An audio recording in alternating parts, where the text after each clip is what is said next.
Nabi Zakaria itu yang paling viral di Al-Quran, salah satunya divonis oleh manusia tidak akan mungkin punya keturunan. Secara klinis mustahil, karena istrinya divonis, maaf, monofos dan mandul. Secara medis semua sudah angkat tangan. Tapi apa yang dilakukan? Nanti ini akan melahirkan rumus di Quran surah kelima Al-Maidah ayat 35.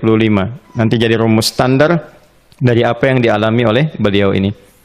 Di titik itu beliau menangkap isyarat bahwa ketika manusia sudah mengatakan tidak mungkin, itu tanda awal dari Allah supaya kita langsung memohon kepadanya, karena Allah ingin memberi tanpa perantara siapapun. Maka dilakukanlah kemudian sholat. Sholat itu dalam bahasa Arab, terjemahan kitanya artinya sesuatu yang tersambung, terkoneksi. Karena itu saat kita sedang sholat, kita sedang menyambungkan diri kepada Allah. Anta'budallaha ka'annaka tarah, kata Mas Ihsan tadi. Kita menyembah Allah dan kita merasa diawasi, dinilai oleh Allah. Maka dalam sholat itu beliau meminta. Ya, permintaannya viral. Qala rabbi habli min ladunka dzurriyyatan thayyibah innaka sami'ud du'a. Bahasa bebasnya begini, ya Allah, semua memvonis aku tidak akan mungkin punya keturunan. Sekarang aku memohon kepadamu saja yang tidak punya batas dalam pemberian. Nah, sebelum ke sedekah dengan harta, Allah mengajarkan dulu sedekahlah dengan tubuh kita. Karena tidak semua orang boleh jadi memiliki harta, tapi semua orang punya potensi untuk menggerakkan tenaganya untuk meminta. Oleh karena itu diletakkan sebelum harta itu sholat.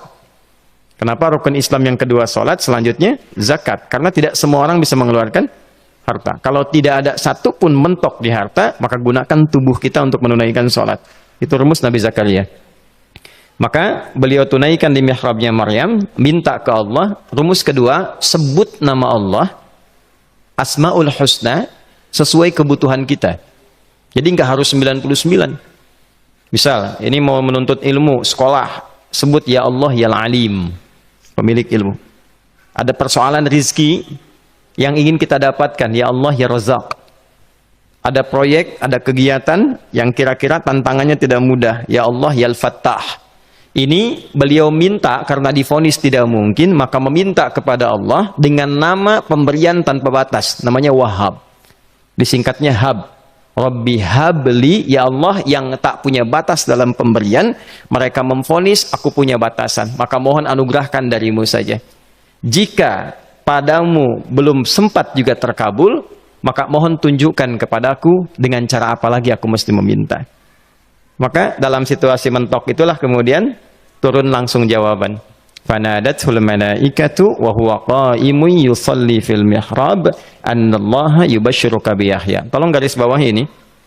Orang-orang yang langsung memiliki kesadaran saat di titik paling krusial, terendah, dan kita merasa tidak punya apa-apa, lalu ada kesadaran kita punya Allah dan meminta, itu seketika nggak ada sekat.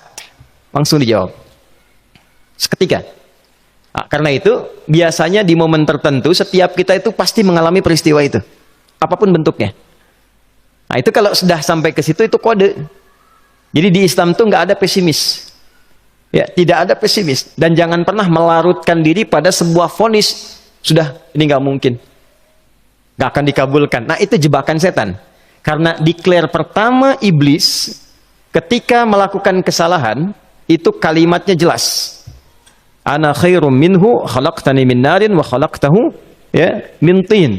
Saya lebih hebat, lebih bagus. Allah nggak mungkin, sudah nggak mungkin ada ampunan lagi. Jadi diteruskan kesimpulan ini karena nggak mungkin katanya diampuni, ya sudah bermaksiat saja. Karena nggak mungkin dikabul, ya sudah pesimis saja. Padahal di titik itu Allah sedang membuka, temukan kata itu, temukan hubungan itu, minta itu tanpa sekat. Maka seketika malaikat turun menyampaikan doamu dijawab. Itu sedang berdiri, baru selesai doa, belum selesai sholat, belum salam. Turun malaikat mengatakan, Allah kasih kabar, kamu akan punya anak, langsung namanya dari Allah Yahya. Jadi Yahya itu pemberian Allah. Ya, pemberian Allah. Yahya artinya hidup. Yang mustahil menurut manusia, lahir seorang bayi dari rahim perempuan yang divonis monofos dan mandul, kata Allah, jadi dan hidup. Nah rumus itu, nanti terus dialami oleh para nabi, puncaknya di era Nabi Muhammad SAW, nanti melahirkan panduan di Quran surah 5 ayat 35.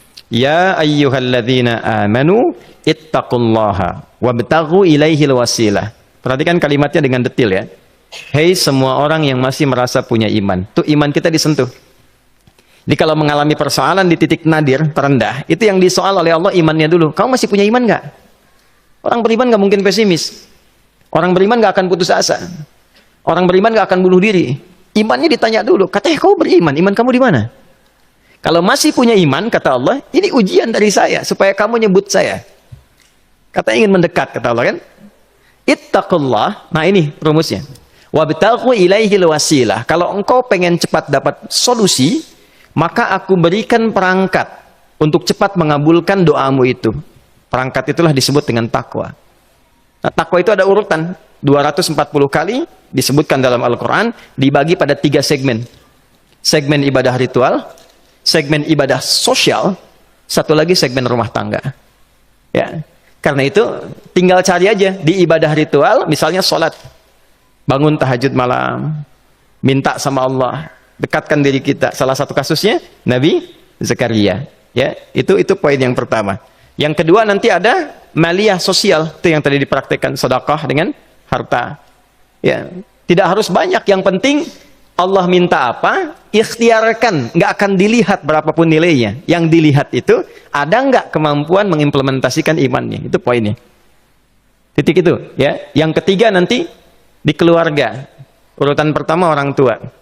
Kata Ibnu Abbas radhiyallahu taala anhuma, tidak ada satupun aku melihat amalan tertinggi yang menarik perhatian Allah untuk memberikan ampunan pada orang taubat atau mengabulkan doa dengan cepat kecuali berbakti pada orang tua. Dan kisahnya viral sekali di Al-Bukhari, 3 orang terjebak dalam gua, kemudian tertutup batu besar karena berteduh hujan, tapi tertutup batu besar. Lalu ketiganya mendorong, tidak pernah bisa mengeluarkan tenaga yang mampu mengeluarkan mereka dari batu itu. Gak bisa gerak. Satu di antara 3 orang ini mengusulkan, sudah, ini tanda dari Allah, jangan gunakan kekuatan kita lagi, kita diminta menggunakan kekuatan yang Allah berikan. Coba kita cari amalan rumus takwa tadi. Satu di antara 3 itu mengatakan, ya Allah, saya punya seorang ibu. Setiap kali saya berangkat kerja, saya akan selalu siapkan hidangan untuk ibu, khusus untuk susu sebelum tidur, itu saya yang minumkan langsung kepada beliau. Itu berlanjut selama hidup saya seperti yang kau ketahui. Satu kali, saya pulang dari kantor, dari pekerjaan, ibu saya sudah tertidur. Sementara susu belum diminum. Dan kami putuskan tidak ada yang berani menyentuh susu dan minuman makanan kecuali ibu terlebih dahulu. Maka saya putuskan memegang nampan susu di samping ibu yang tertidur dan menunggu beliau bangun. Tiba beliau bangun tengah malam, saya berikan susunya tanpa saya katakan saya telah menunggu cukup lama untuk memberikan susu itu. Ibunya nggak dibangunkan, dibiarkan istirahat dengan nyaman. Begitu bangun, diberikan susu tanpa komen sedikit pun. Nggak bilang, mas sebetulnya udah lama tadi nungguin deh. Ya, langsung diberikan. Seketika ibu senang istirahat dan lalu mengatakan pria ini, ya Allah, jika engkau ridha dengan amalku ini, maka mohon bebaskan kami dari kungkungan batu ini. Lalu ketiganya berikhtiar mendorong, yang tadinya tidak punya kekuatan, seketika batu itu menggelinding dan membebaskan 3 orang itu. Nah itu persegi dalil yang sebetulnya jadi pedoman hidup. Dalil itu kan pedoman bahasa Arabnya. Pedoman berkehidupan. Kita di Islam itu lengkap.